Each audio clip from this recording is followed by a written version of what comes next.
You will never feel ready to start the gym. And that's the truth. I used to think I needed the perfect plan, the perfect routine, the perfect time to start. But waiting for that made me waste weeks of doing nothing. When I first started, I didn't even have a gym.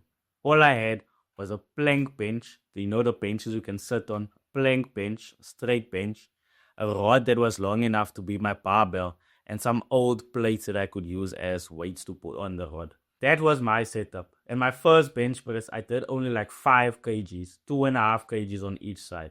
So I was benching 5 kgs only. At the time I started gymming, I had 2 reasons for starting. I wanted to be stronger for rugby, and I wanted to look good for this one girl that I liked. That is what pushed me at the beginning. But then December came, and that same girl stopped talking to me.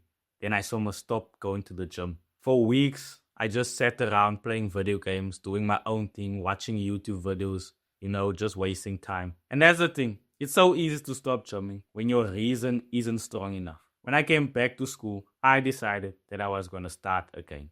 For no one else but for me. Since then, the only long break I had from exercising was when I was injured last year for about 8 months, and I couldn't exercise. But as I was saying, before I started, I was overthinking everything.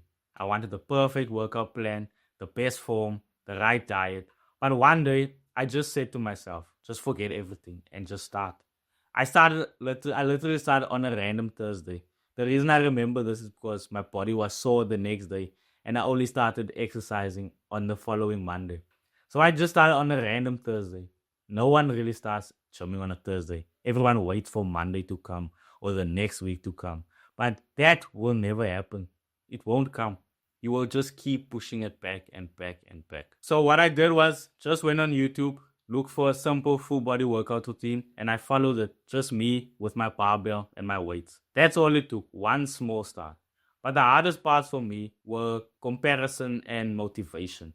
I was always the smallest guy in class, on the rugby field, and everywhere I was. When you walk into a gym and you start in something new, it's easy to feel like everyone's watching you. But the truth is, no one cares. Everyone's just focused on their own thing. Once I stopped comparing myself to everyone else, that's when I started improving. I used my small size as fuel to push myself. I thought to myself, no, I'm the underdog. You know those movies when you see the underdog rising to the occasion and becoming the strongest? That's the mentality that I started having. And that's when I started to love it. So if you are waiting to feel ready to start, you need to stop waiting. You will never feel ready. It doesn't matter what you start with, what you do, when you do it. The only thing that matters is that you start. Because when you start, there's at least a chance that you will win. But when you don't start, there's no chance at all.